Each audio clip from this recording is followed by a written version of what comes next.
Dana White last night on social media announced a whole bunch of different fights for the year 2024 for the UFC, including 3 fights for UFC 300, and the fights are a little mid. I'm not going to lie to you, but I'll get into those later on in the video, so stick around. Be sure to like and subscribe to the channel if you are new. If you like MMA content, UFC content, be sure to like and subscribe. Let's go ahead and get right into it. For UFC 298, Robert Whittaker versus Paulo Costa will be happening. I'm assuming that will be the co-main event of that fight card. That is the Topuria Volkanovski main event fight card, right? This is a great fight. Let's see if this fight even happens, because Paulo Costa is a pull-out merchant, but that's besides the point. This is still a great fight though, nonetheless, because I am not insanely confident with Robert Whittaker, even though I do believe that he can win this fight, obviously. I think Robert Whittaker needs to be very careful with Paulo Costa. Even though Paulo Costa did not look great in his last fight against Luke Rockhold, and I understand that he did win, but it's Luke Rockhold. I mean, are you going to be, proud of a fight that you won against Luke Rockhold in 2022? I mean, bro, come on now. There's no fucking way. I think Robert Whittaker, obviously coming off his last fight, he did get knocked out by Dricus du Plessis. You got to be careful with a guy like Paulo Costa who has heavy hands, and you got to be able to avoid those hands in this fight. I am picking Robert Whittaker to win this fight, don't get me wrong, but I'm not entirely too confident. If he was able to not get knocked out by Dricus in his last fight, then maybe I have more confidence. But him getting knocked out by Dricus du Plessis in his last fight, it makes me a little nervous for Robert Whittaker. I'm a Robert Whittaker guy, so I'm hoping that he wins, and I'm picking him to win. I think if he does win, it will be by unanimous decision. I think he wins all 3 rounds. I believe that's how good Robert Whittaker is. And Paulo Costa, he has to knock out Robert Whittaker, in my honest opinion. I think he does have to knock him out to win this fight. And I believe that that could happen, but I'm picking Robert Whittaker, but I'm a little scared for Robert Whittaker, though. But I'm picking him to win. Ian Gary versus Jeff Neal is getting moved up to this fight card.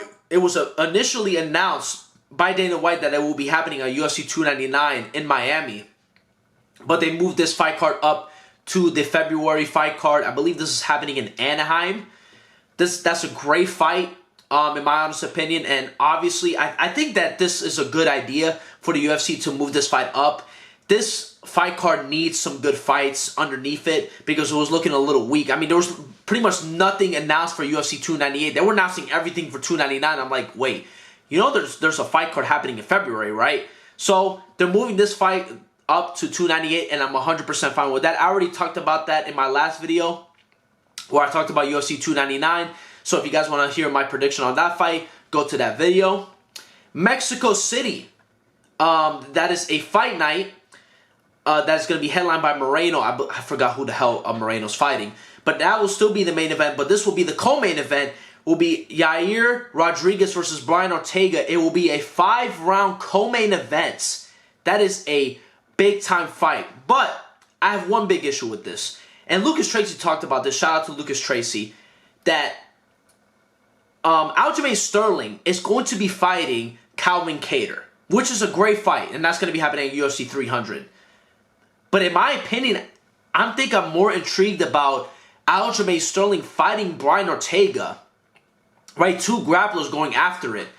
And then you have Calvin Kattar fight Yair, who is a striker, who is a really good boxer in the 145-pound division. I wish that they would have just swapped those 2 guys, and Yair would be fighting Calvin Kattar, and then Aljo will fight Brian Ortega. But listen, I'm fine with this fight. This fight sounds very intriguing. If you guys don't remember, this is the second fight that they're going to be doing, because years ago, I believe it was like well over a year ago, maybe even 2 years ago. I don't even know how fucking long ago. I think it was like a year ago. On a random fight night, Brian Ortega fought Yair Rodriguez, but he got injured in that first fight. I forgot what type of injury. I believe he popped, it was something with the shoulder, I believe, if I'm not mistaken. So that fight really didn't happen, in my opinion. It didn't even get into full gear at all. So they rebooked this fight, and this is a great fight. I mean, number 2 versus number 3 in the division. I think it's a great fight. I am picking Yair to win, and I'm picking him to win by unanimous decision. I think you win 48-47 or 49-46. I just think the long layoff of Brian Ortega is going to hinder him in his performance. I do believe that he's going to have some moments in the fight. But, listen, if he's able to use his grappling, I think he could get the job done. And I wouldn't put it past Brian Ortega to get the victory. But it's been quite a long time since we last seen him, right? Since we last seen Brian Ortega. I mean, last time he fought was against Yair Rodriguez, and that was well over a year ago. So, I'm not entirely confident in Brian Ortega whatsoever to get the job done. I think Yair Rodriguez, since he's been more active, and obviously probably the best striker in the division aside Max Holloway, I think I have to go with, he probably is a better striker than Max Holloway too. I'm going to pick Yair Rodriguez to win by unanimous decision. I think it will be a really good fight too. I think it's going to be in contention for fight of the year next year, I think. I think that's how good this fight is, in my honest opinion. So I'm going to go with Yair Rodriguez. So let's get into UFC 300. Prochazka versus Alexander Rakic. Now, I'm not really too happy about this fight announcement. If Prochazka was going to fight anybody, if Yuri was going to fight anybody, in my opinion, it should have been Jan Blachowicz. In my honest opinion.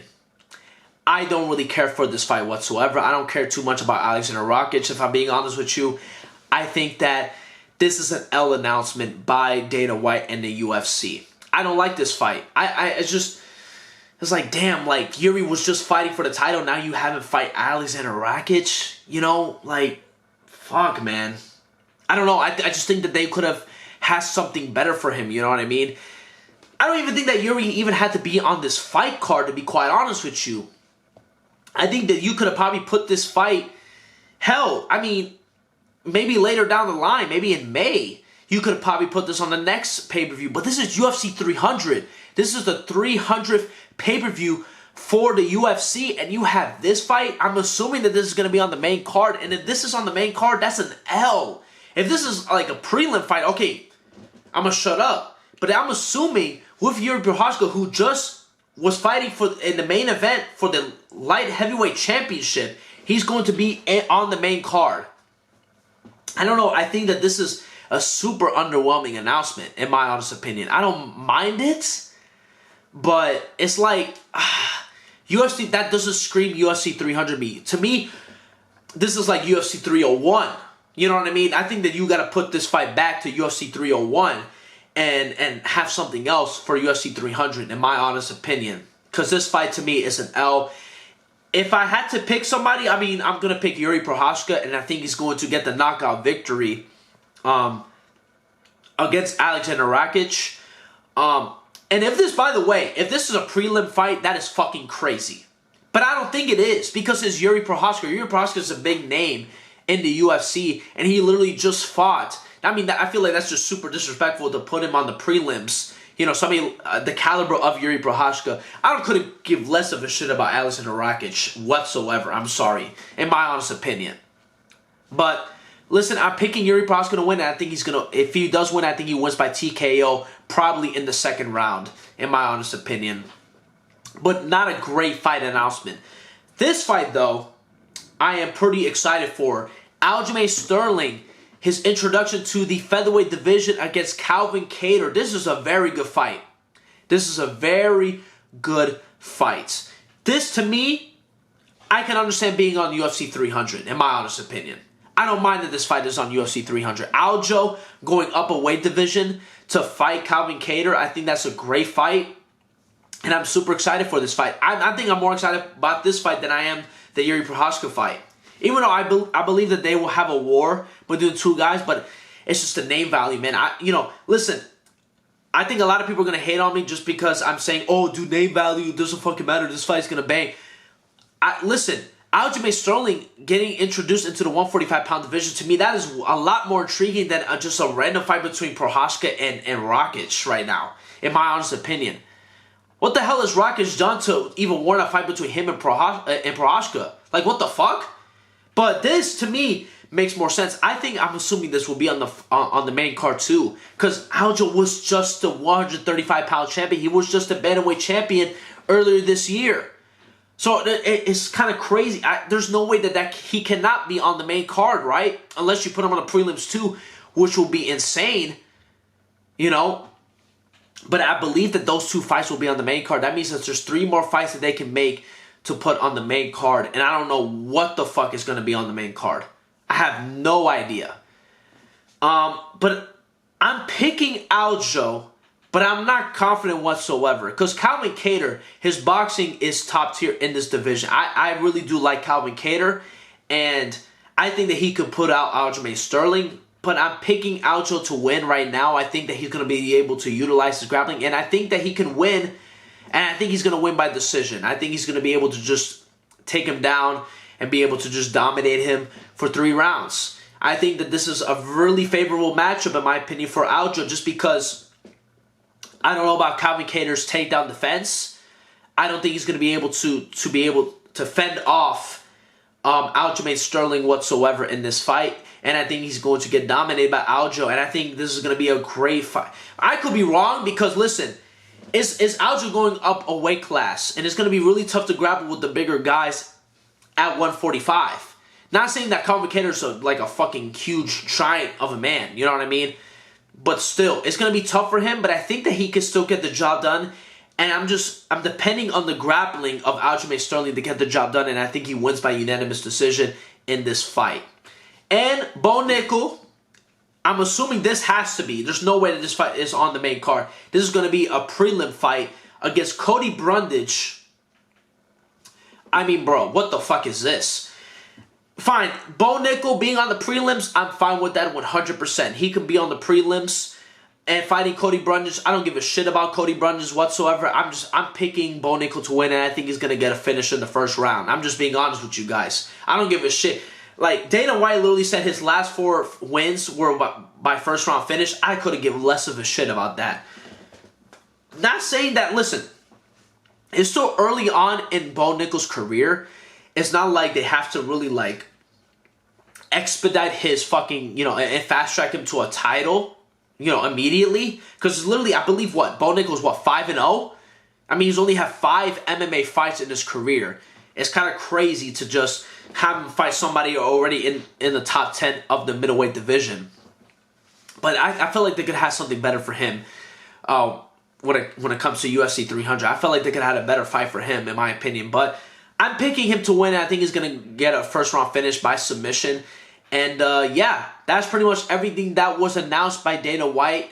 Are you guys excited for UFC 300? I think my hype is a little bit down. For UFC 300, like I said, UFC 299 looks a lot better on paper than UFC 300. But listen, not everything has been announced. I'm assuming that they're going to have more announcements in January and also in February. I'm assuming in February, we're going to get the main event announcement. And I think in January, we're going to get like probably the co-main announcement and stuff like that. So hopefully UFC 300 is going to be a top tier, pay-per-view event. There's still plenty of time for this to be salvaged because these 3 fights, not too great in my honest opinion. But that's pretty much it. Thank you guys so much for watching. I'll see you guys soon with another video. Peace out.